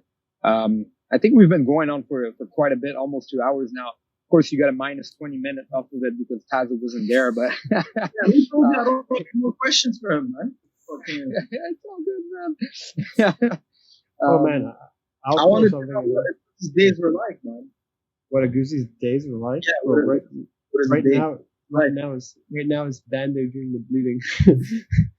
For sure, man. No, my usual day was like waking up and like doing accounting and then doing some basic advertising and doing some basic data, then going back to like the advertising, then taking phone calls, trying to implement some stuff. But it's just the same every day. And then just depends on how much work there is. Are you staying in shape? So, like I don't draw as much fun from going to the gym every day anymore. Like right before the whole coronavirus thing like really started to take off, like me and my fiance were gonna start taking lessons on ground school of flying. We were planning to both get our pilot license. Just for fun. Like I fly every weekend for these tournaments, and like I really am scared of flying still, even though like I should overcome it by now. So my brother was the same way. He's like a consultant that gets flown around every week. So to overcome his fear of flying, he started learning how to fly. So that's something we were looking forward to doing, but now we can't do it because like clearly you can't do anything today. You want to learn how to fly? Yeah, I mean that's a pretty cool hobby, I would imagine. That's pretty sick. So you ride your own airplane. How does that work? Well, people who are trying to get all their hours for flying, they usually become instructors, and then you would pay the instructor fee and the the rental fee for the hour. Like, I think it's like $200 to $250. And then you get hours by doing it that way after ground school. So you have to do ground school, then you have to fly with an instructor. And then only after like 20 hours of flying with an instructor, you get to fly by yourself. So it's serious. Yeah, it's actually much faster than people think it is. You have to do ground school first. Ground school takes a little bit of time. Then you do your 20, 30 hours, depending on where you are. And then you get to fly your Cessna around by yourself that you rent. And that's how you chalk up hours. That's why you want to become an instructor, so you don't have to rent the Cessna every time to rack up the hours. Like if you were becoming a commercial pilot or something like that. You'll teach me how to fly when this whole thing's over. Yeah, that's the fun thing about learning how to fly is you get to take people in a Cessna after enough hours and fly them around, for example. So my brother lives in downtown Toronto. He goes to Billy Bishop Airport, which is just on downtown Toronto on the shore. Yeah, and he gets to take his friends around the skyline of Toronto, which is really nice at night, to be honest. No way. How much does that cost? To rent a Cessna? No, like to take a class. How much you pay? At ground school, it depends on if you're getting it as a package or per hour, but usually everything in the flying world is about $250 an hour. By the time you get your basic license, I would imagine it would be about $25,000-$30,000 to get it. That's why we were just about to start out, and then this whole thing happened. So I guess that's going to be delayed a bit. Yeah, it's going to be delayed a little bit. Maybe they still can do it. So yeah, it gives something to look forward to. But like for jiu-jitsu, for me, like it's more like just ever so often, like maybe like once or twice a month, like having some fun with some people. Like I have a lot more fun getting crushed in jiu-jitsu than I have like beating people. Like so, like my timing is not there clearly to be a competitor. Like I don't have that spirit of let's train every single day, let's watch what I eat, let's do strength and conditioning, like what it takes to be a winner. Like I don't have that in athletics right now. I just draw more fun of like ever so often doing like getting into like no gi stuff or gi and getting beaten up by people who are like clearly like having a lot more fun at it at that moment than me. That's pretty much the extent of my actual sparring, I would say, at this point. When I did the first couple of Grappling Industries, there was like, you're like the legend, the myth. Before Aguzzi started, organizing comps, he was a beast, one of the best in the country. Man, I would have liked to see that Aguzzi. Is there any footage anywhere? Yeah, there's some footage like on the internet and stuff. Like the thing is, like I was competing a lot in jiu-jitsu, but it was always because I wanted to become an MMA fighter. I really wanted to be like a bantamweight or featherweight in the UFC, like 135, 145. But like, I think like it was just not a good era. You know what I mean? Like fighters were not making a lot of money at the time. I think like the fighter pay in the UFC was still 3 and 3 for entrance. And like as it became more available, like TKO went away. So it wasn't like there was anywhere for fighters to really fight locally. I mean, we can use examples from TriStar right now, some amazing fighters like even like Eamon and Louis, of course. Like those are the two best examples of two guys that really like more eyes should be watching. They're great fighters, but there's just not enough fights available for them. Like Eamon's already in the UFC, but you can't line up enough fights. And Louis has to fight in, I think, like last I checked, it was like Brave FC. Like there was no Montreal promotion for him to fight under like the old days when there was TKO, and it kind of sucks, Quebec now. Yeah, it takes such a long time to do it, and like you really have to be devoted, and I don't have the devotion to it. But it was a long time ago. I mean, like compared to like where we are now. Yeah, like now you're putting all your time for example. in business. Yeah. Yeah, I mean, like I remember like the first time, Taza, that I told you that I'll cover your registration fees to Grappling Industries. We were in the metro station. Like I had just seen you do a tournament the weekend before. I think it was like your first blue belt tournament or something. And you said hi, and I was talking about how it was like great to see you. Like you're clearly training every single day. Like I'll cover your registration fees to this tournament. Like it was around that point that I started like really slowing down, I would imagine. Like there wasn't a lot of MMA fights. I had already swayed too far from jiu-jitsu as far as wanting to do MMA. And then like I would imagine just like as well, like MMA is not really the greatest job to have in the world, right? Considering the amount of sparring. Like, very few guys step away from it, like George did, where they still have most of their intelligence or most of their mind intact. You start seeing guys like Randy Couture or Chuck Liddell who are getting a little slower, you know. Yeah, definitely not the line of work to be in if you have that little bat in the back of your mind. But yeah, I've been much more successful at finance than I have been at MMA, so I'll just stick with that. Yeah, that was a good. That was definitely a helpful move at the time, man. I remember the competition we did in Montreal, and then it was one in Toronto. I remember driving down with Ethan. We drove down the night before we left. As soon as the competition was done. Well, you won the EBI qualifier that we had, so you got us to fly you into EBI, and then that was sick. See, that's the thing I don't get, like, because they're doing events in Ontario, but they're not allowing U-hooks. But then I'm like, I remember I did the trials, and then I got a couple wins. That was prior. It was legal prior. Yeah, it was legal between these two guys. Why are there two associations that well, I was outside the associations at the time. That's why I was allowed to do that stuff. But then it became that no one outside of the associations was allowed to promote a tournament, and then both associations were shut down before they were allowed to come back. So there was a different rule set back then. That's crazy, man. I was gonna make a joke about the guy you fought at EBI, how he's in jail and shit, but I'll leave that alone. Yeah, no, but you were talking about trials. You were talking about trials and how they had a similar feel, and I don't know, was it a round robin? Did you do the round robin format? Because Pio, you did it too. Remember that day, right? Oh, we did. We did the round robin. Yeah, I ended up having, I think, 6 fights that day. It was sick, dude. I loved it. I lost to the guy you won. Yeah. Thor? Yeah.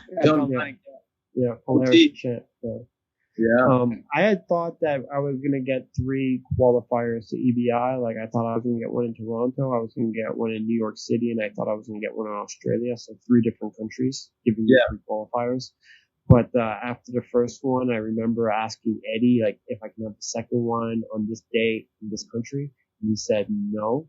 And I was like, why? You told me I can have 3. And then, like, he gave me the story that, like, he has all these black belts under him who want to run their own tournaments and have qualifiers. And then why can he say no to them but say yes to me, who he's never even met before, blah, blah, blah.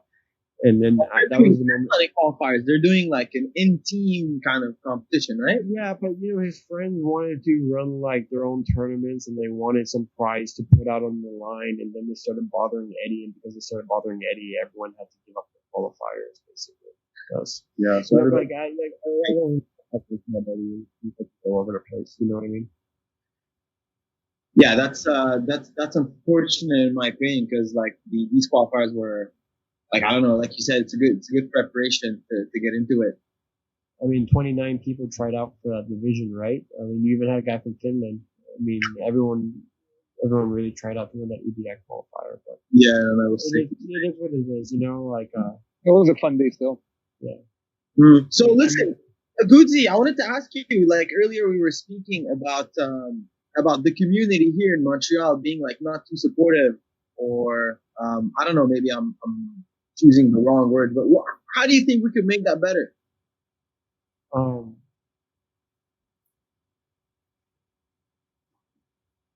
I think like you basically just have to have meetings.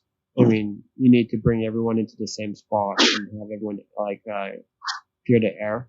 I mean, I know that like Martin Nguyen tried to do a couple of meetings like the same year it was happening, but I was never around for them. Like I was actually at tournaments, so I couldn't be at them. They were all like random nights or Friday night. Like, I mean, I'm not there. I'm like over in Maryland setting up on a Friday night.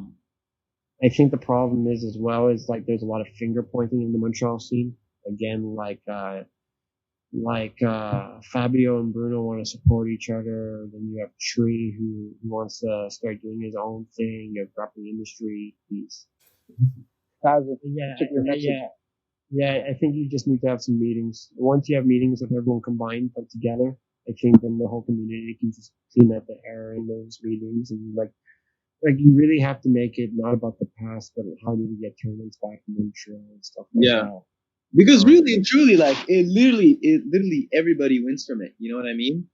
Well, not everyone wins from it, to be honest. Like, the fact is, like, if I was running a gym in Montreal, like, it wouldn't matter to me to a certain point if there was tournaments or not, you know, because I would still have my students, and as long as I'm giving them great instruction, and they're happy at the gym, then I would just shelter them away from competition. If there was a competition now that they could enter, that would give me a chance to give something to the students of mine that would want to compete. So I wouldn't say it benefits everyone because there are only like 5 or 6 people aside from it.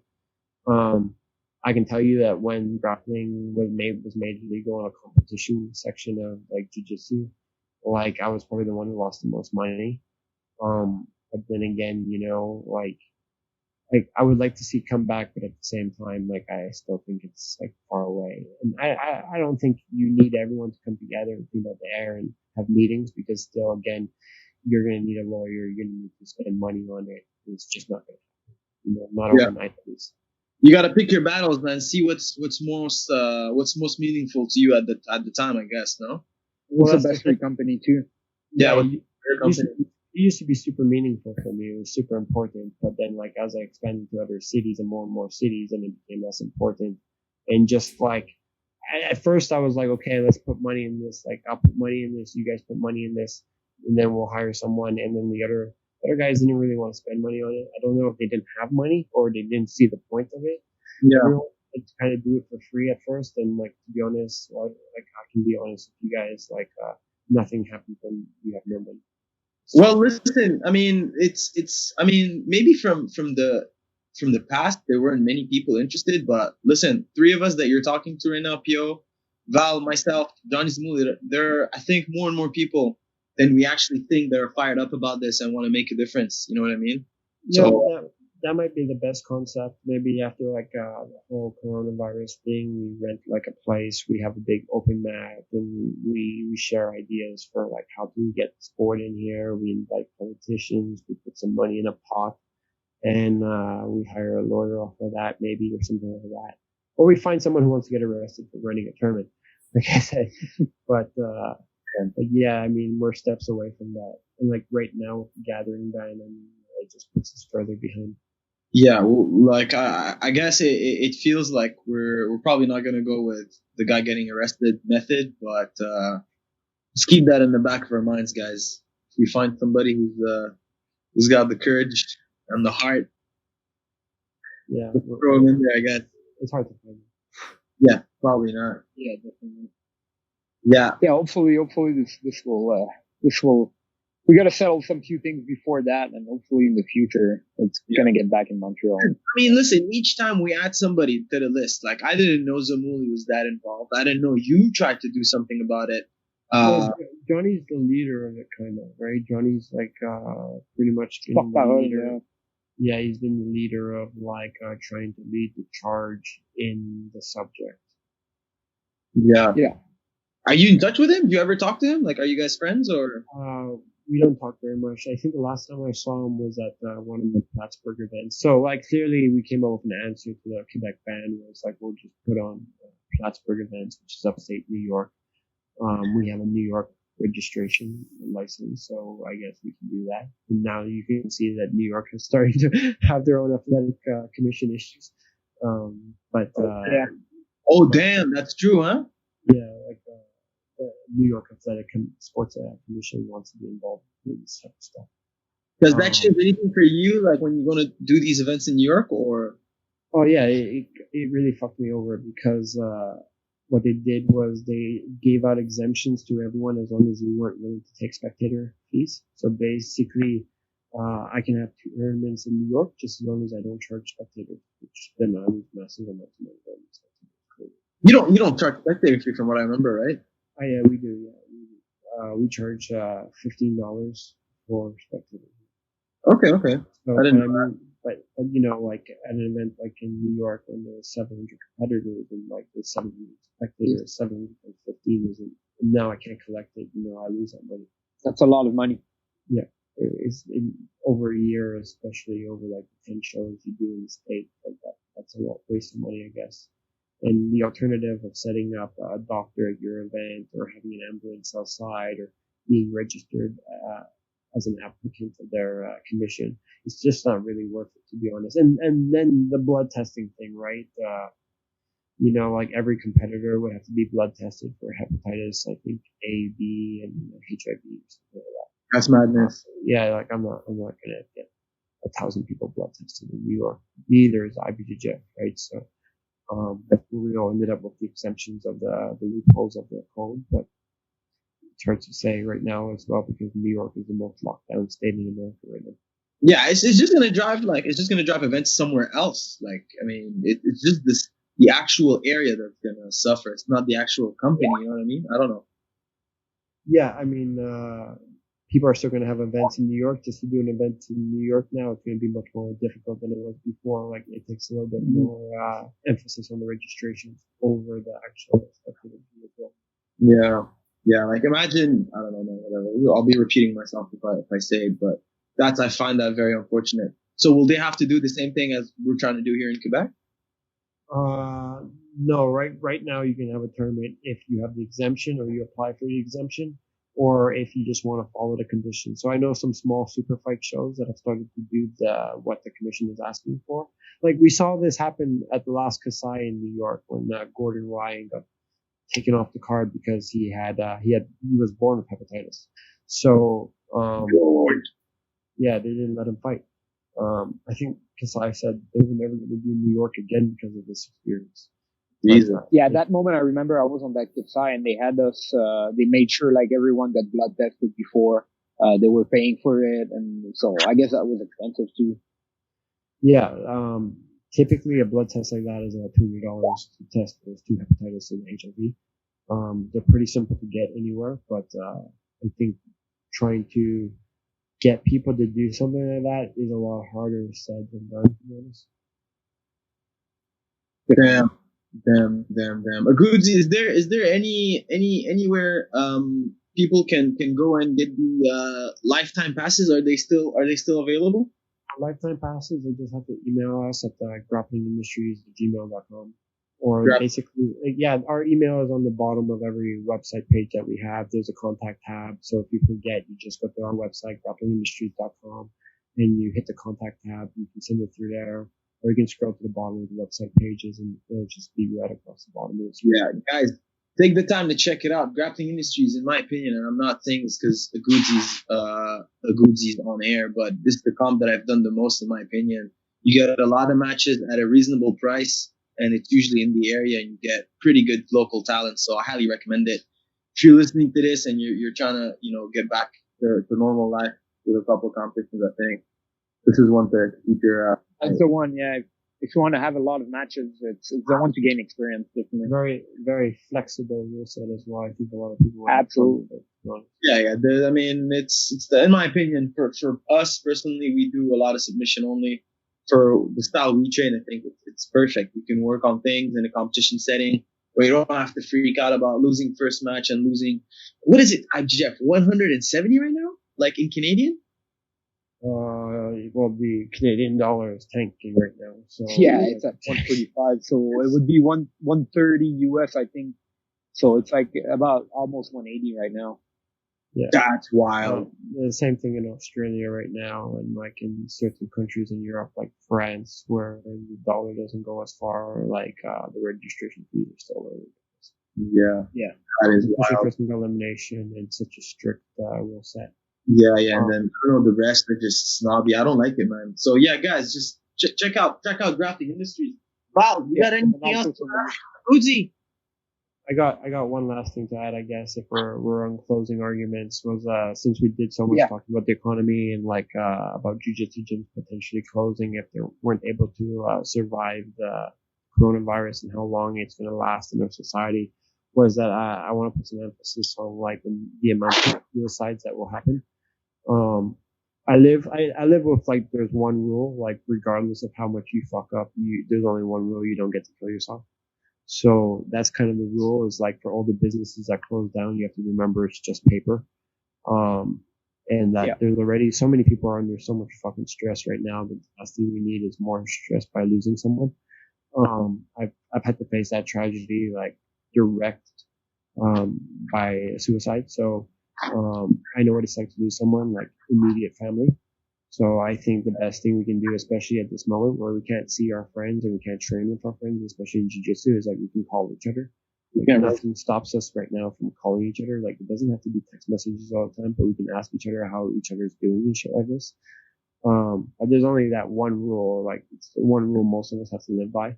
Like you want the surprise at the end, you have to make it through life. And like this type of moment here where businesses are going to start to fail, or people are already paycheck by paycheck for a lot of people. So it's even rougher for them because they're very uncertain. And a lot of people who are just depressed prior to this are going to be more depressed during. We can expect suicide rates to go up during this session. So I just wanted to say that there's lots of like hotlines that if you Google, they're available. There's your gym friends, there's your gym instructor. And you just have to remember like all this type of shit usually passes and that you can definitely get through it. That's for sure. Nice message, man. Yeah, thanks a lot. Yeah, thanks for displaying this message and coming on the podcast too. We really appreciate it. And I think that was a nice discussion we all had today. And like you said, like right now with technology too, we can just call each other like on Skype like this. So not only you can send a text message or you can call, but you can go on Skype and even see the people around you. So yeah, I think my mom's called me like every single day for the last week and a half. You know, like I never talked to her as much since I moved out than over like the last week and a half. But I mean, especially for like the elderly people, like my parents, like for these people, like it's a scary time, man. Like you know, like we're doing a lot of this like social distancing, especially for the elderly and for the healthcare system. So the least we could do is like remind them that we're okay. And especially like we can do positive stuff as well, like asking them if there's anything they need and how do we get them stuff. For example, like I tell you guys, I got my groceries delivered just before the podcast started right now. When we started at 4, and the groceries that came, like half the stuff was missing because it was not available. So we ordered like $200 of stuff. We only got $100 worth of stuff. And they showed us on the list which stuff they couldn't load, like tomatoes. They didn't have any tomato stuff. This was from the Metro delivery service since we can't go out because of self-isolation. And, you know, if you're elderly and you're going to the grocery store to pick up tomatoes and then you don't have fucking tomatoes plus half the other shit, most likely you're not going to go store to store to pick up all your stuff.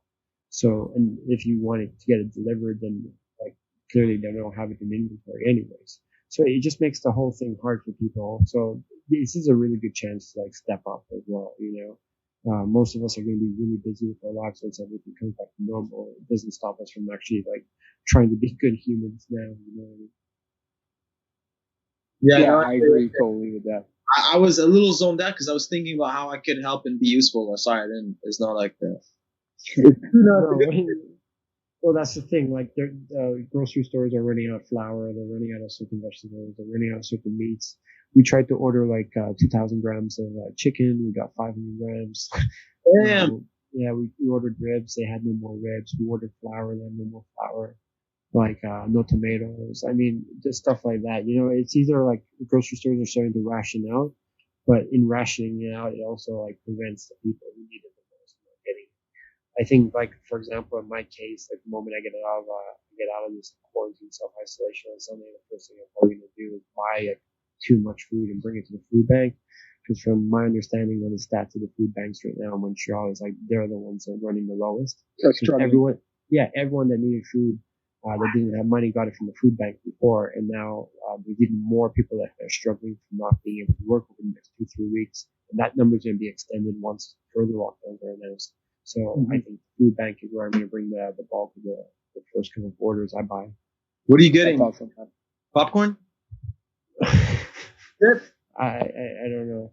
To be honest, probably call the food bank first and ask them which foods they would need. What do they need? Yeah, usually that's the thing. Like food banks usually do two things. They usually ask for money or they ask for certain food products. Because usually the type of food that we did in like high school where we all brought in food one day from the food bank, it was usually the food that they didn't need. So I would imagine stuff like rice would probably be in high demand right now, and vegetables and stuff like this. Oh, I hear that. So you will be taking from your own food and you'll be putting it in the bank? Is that what you mean? I'll probably buy even more. Like like I'll probably I would imagine probably like next week, sometime in the first half of the week, once I come out, I would probably buy like $1,000, $2,000. That's very generous of you to help the food bank. They're the people that need it the most right now. So well, you gotta pay for it. You gotta keep paying it for it. That's the problem. Like not only am I going to be able as a company to survive this, but I'll still be in a pretty good position. So I think like if you're not going to do that type of shit now for people around you, then you probably are never going to never do it. Yeah.